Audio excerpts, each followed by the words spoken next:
Well, I'm LifeBlood. This is George G, and the time is right. Welcome to today's guest, strong and powerful Kyle Swinsky. Kyle, are you ready to do this?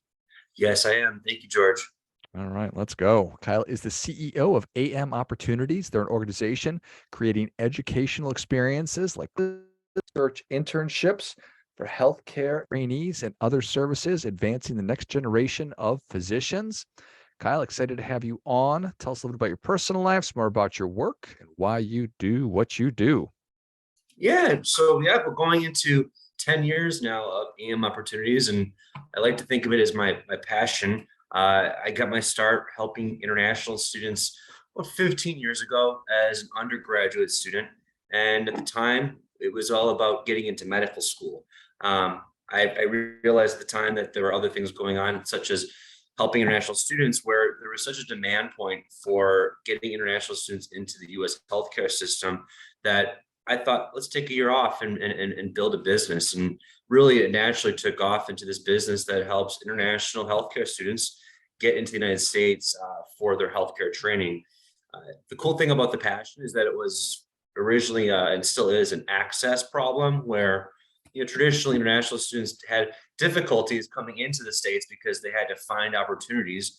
I would say fast track to today, it's helping students just down the road find opportunities. So our business, while we started as an international facing business, it's helping all healthcare students today. And all healthcare students have the same problem, getting access to educational training. But I still think it's important what we do. We still help students from over 100 countries. And during the pandemic, it became even more important just because travel was shut down, healthcare was in need, and the passion is still the same, I'd say. So 10 years ago, it was about access. And when we talk to our 40 plus employees now about our mission and vision, it's exactly the same. And is that your fault, Kyle, that you haven't created the access, or there's just so much demand? I think the problem just doesn't go away. I think there is so much demand, and it's also more of a systemic, more a system type of problem. The demand comes in where, of course, there's everyone, not everyone, but a lot of people want to go into healthcare. You kind of see it already in the United States where it's really tough to get into medical school.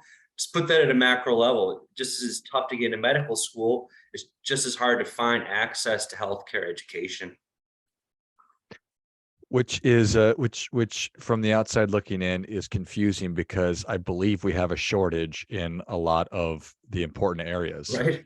It is confusing. I think it comes down to the lack of training opportunities. So a good analogy would be, as you look at a medical school, they have spots for about 150 students in class. That's a U.S. medical school or international school.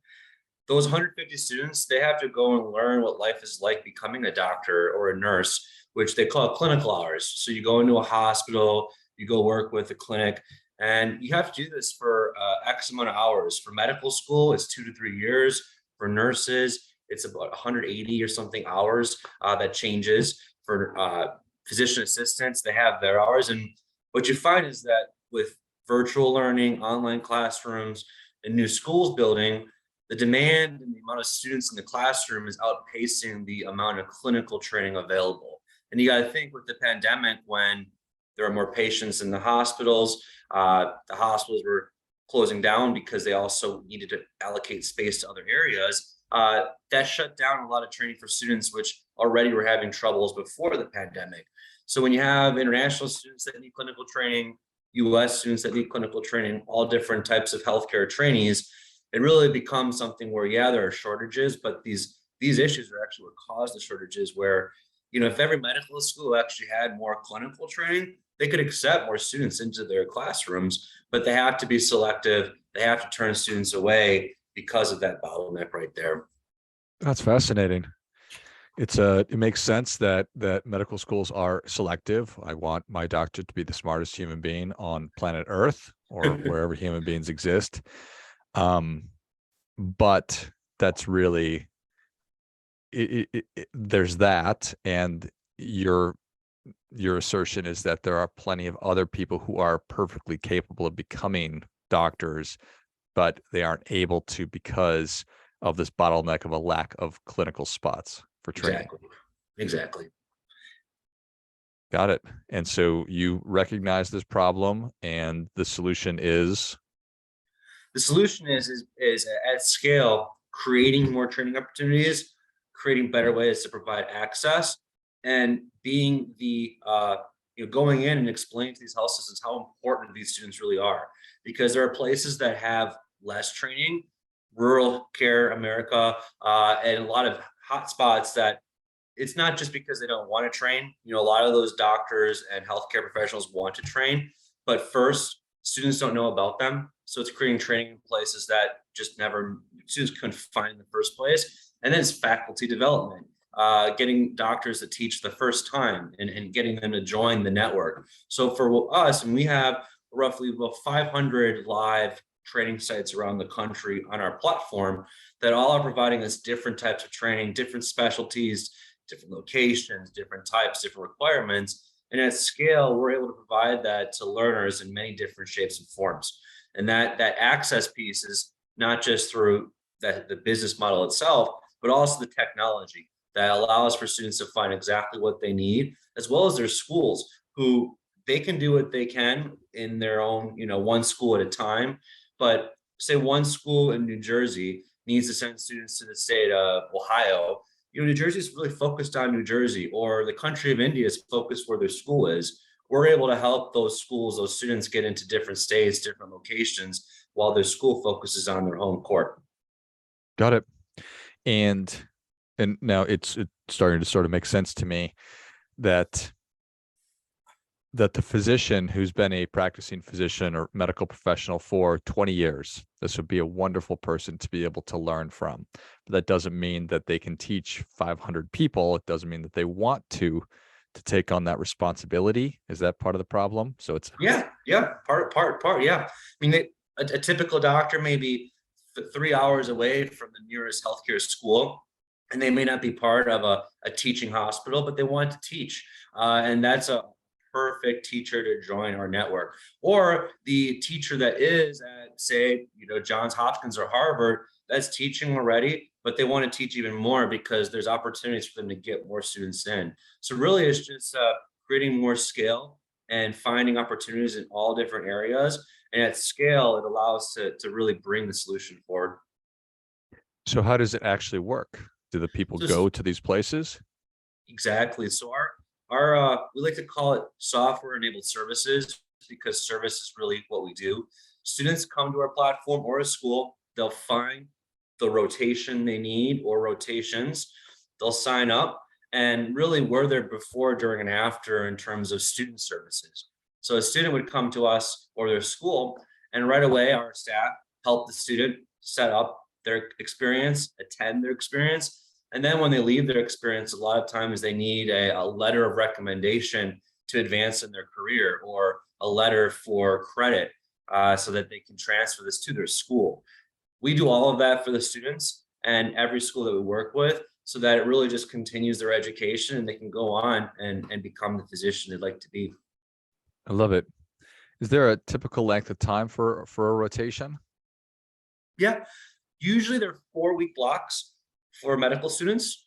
Uh, it ranges sometimes where you can do 12 weeks. In the medical field, a lot of times is by the week or by the month, and that kind of goes in with your academic calendar. If you're a nurse practitioner, sometimes you're a lot allocated X amount of time to finish X amount of hours. So rather than in 4 weeks finishing it, you may have a set 3 months to finish X amount of hours and go when you need to go. But at the end of the day, there's some rhythm and rhyme to it. And the blocks are in cadence typically like that. So just to use a really simplistic example, I am in medical school. I'm interested in being a podiatrist. And so I need a set number of rotations that is just required for me to matriculate and graduate. And if I'm in Princeton, New Jersey, and there's not a spot at the local teaching hospital, I can go to AMOpportunities and potentially find one in Idaho or Arizona. Exactly. Exactly. Got it. Okay, that's awesome. And who pays for it? It's usually the school or the student. All healthcare students already are paying for rotations in the fashion of tuition. Your final 2 or 3 years of healthcare school, when you pay your tuition, your teachers are actually physicians or nurses, professionals that are teaching. Um, we're just outsourcing that for the school. So the school will pay us a lot of times. A lot of the US schools are paying us because it's outsourcing what they're supposed to do for their students.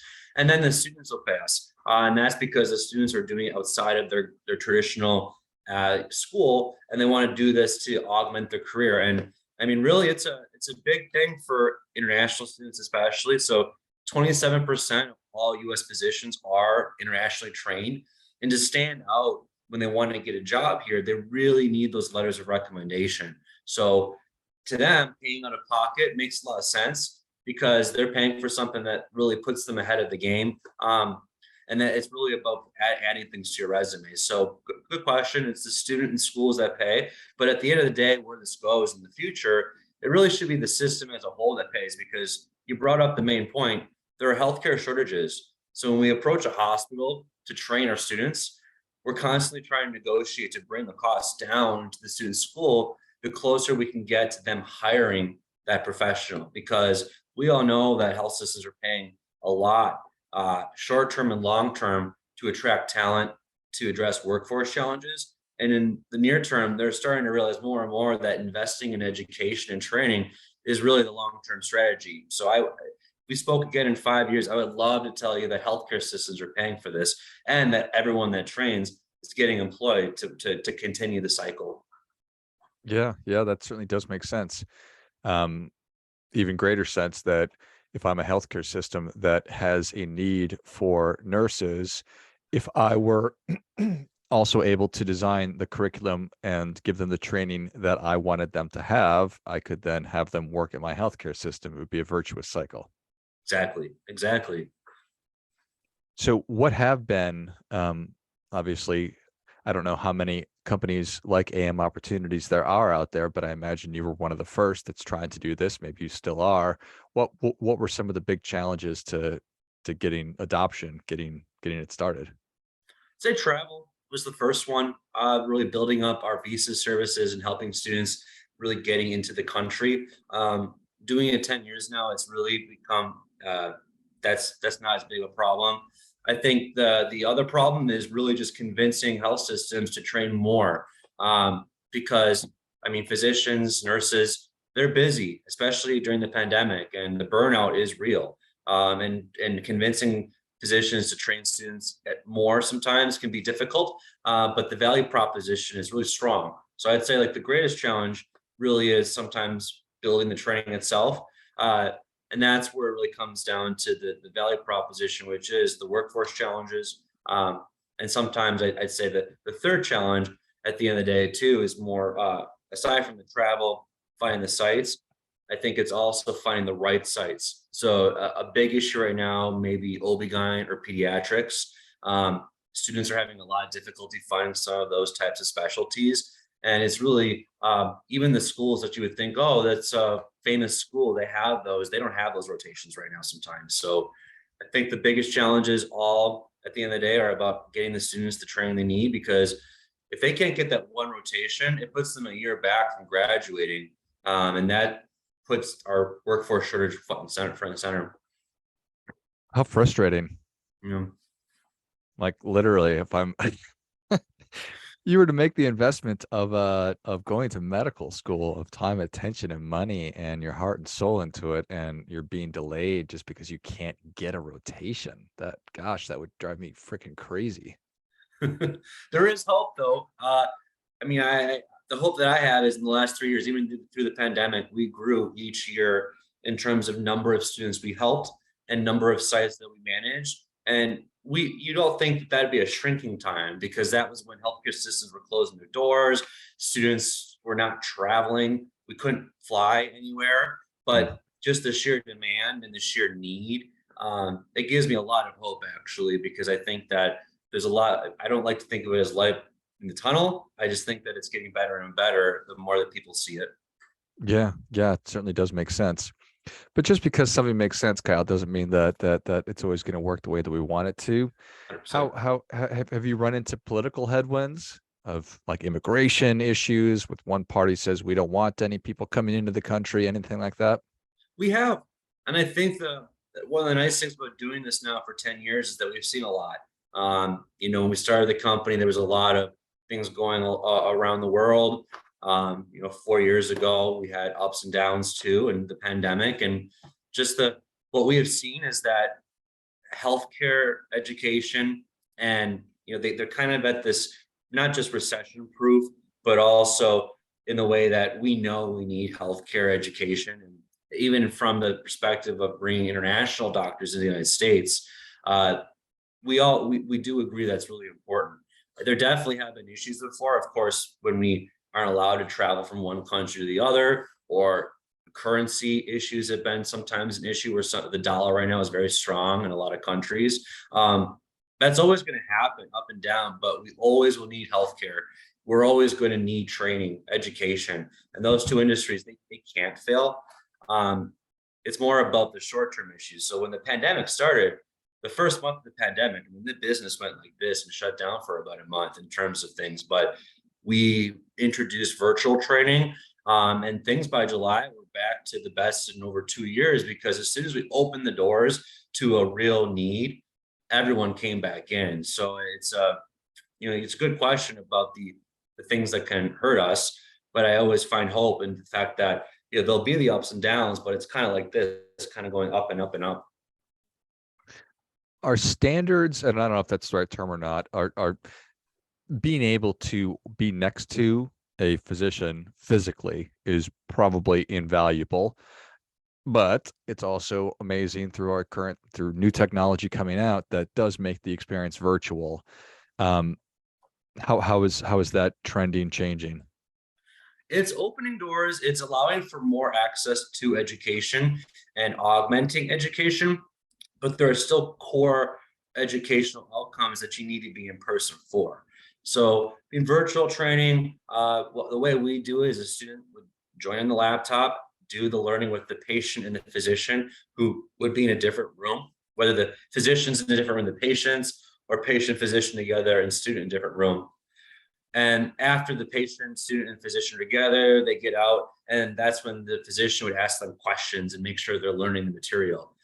You can get a lot out of that, but of course, being in the room, seeing all the things that you see in person, obviously you get a lot more. And what that means is that there are certain things that we can do online and virtual, and there are certain things we can't.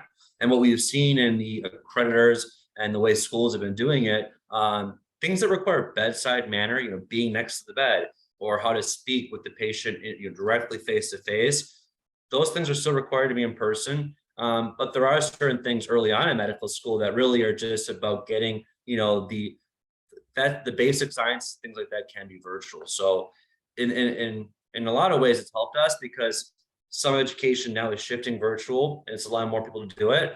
But it's also shedding light on the fact that the in-person piece is required, and for some components as well. Yeah, cool. Makes sense. I think you mentioned pediatrics and OB medicine. Are those, what are some of the areas that are really most in need? Peds has been tough. When the pandemic hit, the ICUs were utilized really a lot, in terms of, you see every hospital talking about how many ICU beds they had left, and they started taking the beds away from the pediatric units. So pediatricians didn't have enough clinical space for their own patients, let alone teach. So there was a shortage of pediatrics training. Same thing with OB-GYN, baby deliveries. And now you're seeing it again with the RSV, the respiratory virus, where if you ever see professional doctors get pulled into something like that, that directly affects the training, because it takes their time away from training students. OB-GYN is tough, especially because in rural healthcare America, it's harder to find OB-GYN physicians. You always find those stories where if you're in, a rural city, you may have to travel 30 miles to find that first OB-GYN doctor because of our shortages. So that's the imbalance there, where we just don't have enough. And that's healthcare shortages hurting us, of course. Fascinating. Well, Kyle, thank you so much for coming on. Where can people learn more about you and AMOpportunities? Appreciate it, George. Just www.amopportunities.org. It's the website that schools, clinical sites that want to teach, as well as students that can find out more about us. Can always reach out, and we'll get you in front of the right person. And we're about 40 employees here in Chicago, and really, so it's another growth year this year. So very excited to help more and more students than ever before. Yeah, love it. Well, if you enjoyed this as much as I did, show Kyle your appreciation and share today's show with a friend that also appreciates good ideas. Go to AMOpportunities. Was that .org, Kyle? .org, exactly. So AM, just the two letters A, then M, then the word opportunities.org, and check out all the cool stuff that Kyle and the team are working on and how they're working to solve one of the biggest problems that we're facing that most people don't know about. Thanks again, Kyle. Thank you so much, Jordan. And I really appreciate this. Thank you. until next time, remember, do your part by doing your best.